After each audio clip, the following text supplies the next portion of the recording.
want to say more on that, or? Yeah, sure. So I have sort of this kind of set of changes to the judicial rules of procedure that I'm proposing. So I'll go over the substantive changes first, and then the technical changes, and then we can discuss, and then we can, if we want to not do any of these changes or none of them at all, that's totally fine. So substantively first, I'd like to express in our rules of procedure the 1-year requirement for both Chief Justice and Vice Chief Justice. Chief Justice, it's a requirement anyway. We don't need to mention it in our thing, but we should. The Constitution says so, so there's not really any debate whether that requirement applies. It's just that I think we should express it. For Vice Chief Justice, that position actually isn't even expressed in the Constitution. It's just that we have traditionally always had one, and it is in our rules of procedure. However, there's no eligibility requirement, so I'd like to express the 1-year requirement for Vice Chief Justice, since the main capacity of the Vice Chief Justice is to take over for the Chief Justice in an interim capacity. However, there's an out in there, so it basically says that it opens up to anybody else if there is no second-year justice. Secondly, I'd like to change quorum procedures, so quorum will remain 4 justices when there are 4 or more justices appointed. However, if in any situation where there are 3 justices or fewer, quorum will be all justices. So this solves the problem of Judicial not being involved. Exactly. And which the main concern with that, the main reason why we would even need Judicial Council at that point instead of just waiting on all the cases until they come back is basically so the Judicial Council can tell the executive cabinet, no, you need to do this, you need to appoint justices. They can't just wait 20 years. So that's that. The third is a clarification and codification that a constitutional challenge to a statute doesn't need a petitioner. I mean, I don't really know why I didn't include that in the initial rules procedure, and that is the case for judicial review. And I think they're substantially similar, so really it's just the same language that Judicial Council can go ahead and proceed with constitutional challenges to a statute, of its own right. And then fourth substantive change is the tie procedures. So in the case of a tie for Chief Justice and judicial review, it means that the statute or the action being considered stands instead of the current procedure, which is that we write 2 opinions and then we send it to Senate, and then Senate reads them, Senate votes on them, blah, blah, blah, blah, blah. Basically, it's because intellectually, if you think about it, if it's an action that the Senate took, of course they're going to vote to uphold that action. I mean, that just makes sense. So this is essentially, it's another faster way to get to that same conclusion, and it's operating basically like a hung jury. So if a majority of the Judicial Council can't go ahead and decide that, no, that's illegal, then it remains. Wait, which cases would this apply for? Constitutional challenge to statute and judicial review. Okay. And for the other, just for context, for the tie procedures for giving strikes to either a party during elections or to an official is already kind of the hung jury kind of thing. It requires a majority vote of the Judicial Council. A tie means nothing happens to them. And then for automatic leave waivers, a tie means nothing happens. Technical and conforming. Well, tie means it fails, doesn't it? Huh? Tie means, nothing happens. Nothing happens, Okay. exactly.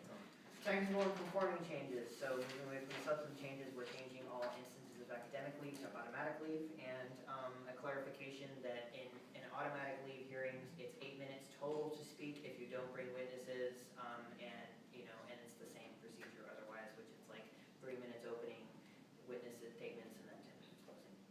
So that's the whole package. It's there. I put them in there on Sunday. But basically this is kind of the whole.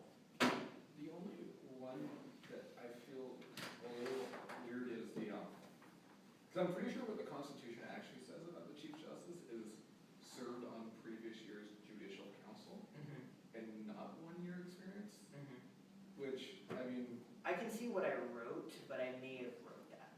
I don't know. I think that's in the Constitution, so I don't think you could have written it. No, but what I mean is like, I can see what I Okay. wrote it as. Does anyone have, I don't have that. Because like, technically, like, so I'm gonna use Samantha, because Samantha got appointed at the end of last year, so Mhm. technically she served on last year's judicial council, but, I mean, I don't even think you personally say you have a year of experience on the judicial council. Well, technically she did, but in a case where she was appointed before the last day, I see what you mean. Yeah, so- Technically she did, but. I Technically, see she's what- also qualified to be chief justice. Yeah, well, no, she isn't, but if she were, because her term began in the second year of Catherine Gabriel's term, so she didn't serve on the previous year's judicial council. Okay. Yeah, Okay. but say that Catherine did end up stepping down, and then somebody appointed her, and even if they only served for like a week, or even a day, then they would be eligible. Okay. But I see what you mean. Do you want to table that change and clarify? I'll just look at the language you have. Okay, I think it should be fine, I mean, okay, just, okay. it's the same thing. Yeah, you can change the language if you want. Okay, any other comments about it? I'm also wondering about the mandate for vice chief justice to have the experience. I don't know if that, I mean, maybe we should recommend it, but I don't think it should be required necessarily, because I think that, you know, if a first year justice wanted to, you know, step up and take a leadership role, I think that should be available for them if they were to, you know, because after all, we're the ones who are deciding who gets chief, vice chief justice. You know, if someone makes a very good argument for why they think they can get the job, I think they should be eligible for it. If I may, the one thing that I could see being an issue with that is the way that we have vice chief set up is if anything happens to the chief, then they take over. And so for that to happen, if it was a first year justice, It would be a conflict. that would be a direct conflict with the Constitution, which ultimately at the end of the day is up to the judicial council to decide, but it's kind of explicit. So that's the biggest conflict in which I can see. Okay, then I would support that, the previous year's experience requirement for the vice chief. Does anyone else have any thoughts on that particular constitutional issue? Or? Any other comments about any other changes? I just had a quick question, sorry. You wanted to change the language from academically to automatically? Can I just get an explanation as to? Because that's what the bylaw says, and I'm partially corrected whenever I say, accidentally say academically, and I'm partially corrected. Because academic leave kind of implies. Even though automatically also implies the same exact thing, but, you know. It's stupid. There's no Euphemism. I guess it's kind of a semantic thing to where we can say stuff that's like, you know, that's true but doesn't explicitly reveal any further information, even if there is only one logical conclusion that can be drawn, and that's not a FERPA violation if that person draws a conclusion, but if you say it is, it's just. Okay, wait, I just, sorry, it's completely irrelevant, I just saw something. I mean, okay, so, the way you have set up the bylaws is that week 1 next year, the 3 justices, that'd be me, Catherine, and Matt, could meet. Yes. And technically speaking, we 3 would be the ones that could decide who's chief justice and vice chief justice. No, because it's already expressed in the rules of procedure that the chief justice is elected in the previous year. Is that? Yes. Okay. So at the end of this year, we will elect one of you 3 to be the chief justice. So we screwed up. So, well, you guys screwed up last year. Well, no, because the rules of procedure weren't They were different. in effect until, Oh, okay. yes, until this Okay. year, yes. Yeah, you can elect the vice chief justice, but it's also kind of like one of you has to be it anyway, so it's like, I mean, you know. Yeah, really, I guess. You have to manage, because each of you will vote for yourself, and then, you know, it'll be whatever the chief justice decides. Casey, where are you finding a 3-sided coin at? Someone's already going to be chief justice, Yeah, so which only means two there's people 2 left. choices for vice justice. So I'm just overdoing. I think that the quorum thing would be a very good change specifically because, I mean, just take the beginning of this year, we did go 70% of our first quarter without a functioning branch of government, and so to avoid those types of, I guess, what's the word, technical difficulties. I pitching, I'm just like trying to think of hypothetical situations where it can go disastrously wrong. Well, so I can think of a hypothetical situation where it could go disastrously wrong, if we'd like to entertain those situations. So basically, the only issue that I brought up, that was brought up, was that, say there are 3 particularly nefarious justices, from one administration, and they're all that are left. Well, they could just basically go through a policy of scorched earth until the new justices are appointed. Now, my hope is that this kind of lights the fire under the Senate and the Union to appoint justices actually even before the terms end. I mean, that so they can have them ready. Like similarly how the U.S. government does with cabinet officials. Before the president's term even starts, it's like When you were appointed, how early in the quarter? Yeah, we were like. So this is- and Ashley was already like, oh, I'm sorry, this is so late. Like it was supposed to be the previous Senate meeting actually. Yeah. Yeah. The incoming Senate does meet before the end of let's say the Senate is elected in this coming election. They do have meetings that occur before they take the office. So in theory, they could appoint justices at this meeting. That's when they normally appoint elections director and VP of Finance. So I will point out that there's technically not really a whole lot of constitutional room for that meeting, that informal meeting, but I mean, is there really not? I could have sworn it's in the election bylaw. Well, but it's not in the Constitution, right? Because you can't, the idea would be you can't take any action until your term begins, and the term date, the term start date is very explicitly expressed in the Constitution. But nobody ever has an issue with that. I don't have an issue with it because it's kind of the state company.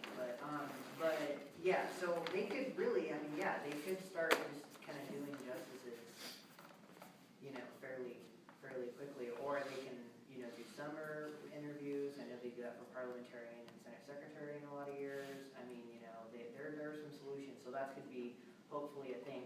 The worry is that you have 3 really bad justices, and then that party gets reelected, and then they just want to remain with those 3 really bad justices. They just kind of hold off. The opposite happens, that they hold off and they say, okay, well, let's just stay this way. But really, I don't think that that's going to happen, and I think that it's going to do a lot more good than harm. And additionally, you're going to have to appoint justices eventually, so you can come in and do everything you did.